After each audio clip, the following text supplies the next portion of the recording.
Hi, my name is Oceanic. Now, I've been playing Outlast Trials for a long time, since it came out in early access, and pretty much the game has changed a lot. Now we have PvP, we have like a lot of different custom trials you can play, and escalation has changed a lot throughout its creation. And there's been a lot of amps and stuff added over time, but we haven't gotten many new amps. And now, because of that, people have stuck to a meta. And, well, Metamancers as we call them, which, to be fair, I'm guilty of being one, and I don't blame anyone for using the meta, because it's always good. But recently I've decided to use Keymaster. Oh no! The amp that's at the bottom of every tier list. Yeah, that one. You may be wondering, out of all the tool amps I picked, why Keymaster? Why this crappy amp?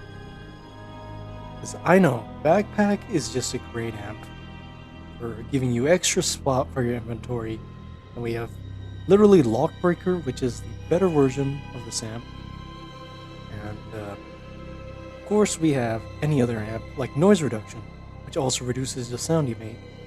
Personally, this is just a self-imposed challenge. I don't know what other elaboration I can give. I feel like Keymaster should get buffed in the future. Now, a lot of people did suggest that it should give a master key when you spawn in, but that would be too overpowered. I think it should just spawn you with a lockpick, guaranteed. But yet again, it could be useless if the trial has no items. I think the main reason why Lockbreaker is just meta in general, it's great in both Invasion and the regular trials, because bricks have so much utility. Bricks can disable traps, bricks can pretty much stun enemies, can pretty much do it all. And it has two uses normally, which is really good. Lockpicks, on the other hand, don't have much use yet, and I'm hoping that red barrels could maybe come up with something that maybe lockpicks could be used for to make them more beneficial in a way. But yet again, it's just a self-imposed challenge, really. I just use Keymaster because it just makes my character unique. Not many people actually use this amp. I've only ran into very few people who actually even use it.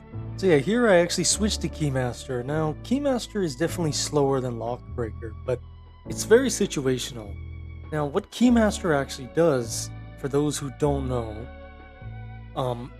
basically makes it so you... Normally, when you open a lock in Outlast Trials, it takes 3 successful skill checks to open. Instead, with Keymaster, you open it with just 1 successful skill check, which means that if you can hit fast enough, you can pretty much instantly open it.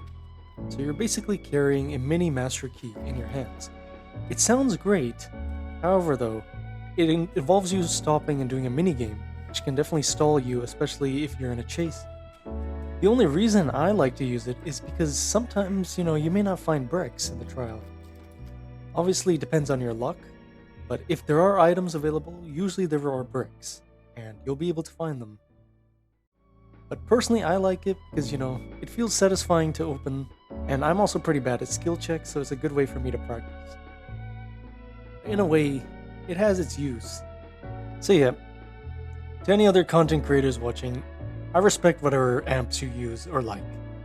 I think the main thing I like about Outlast Trials is you have the freedom to pick whatever loadout you want. And there are a lot of amps that, are kind of underrated. Like, there's Incognito, there's some other amps here and there that could be utilized depending on the situation or even the trial itself. But in a way, I'm gonna be one of the Keymaster mains, even if it's a terrible amp. But this is just a video describing Keymaster from a guy who's probably gonna be using it, at least until Red Barrels add some new amps. Yeah, thank you for watching the video, and hopefully you enjoyed my very boring insight on a really stupid amp in a very fun game.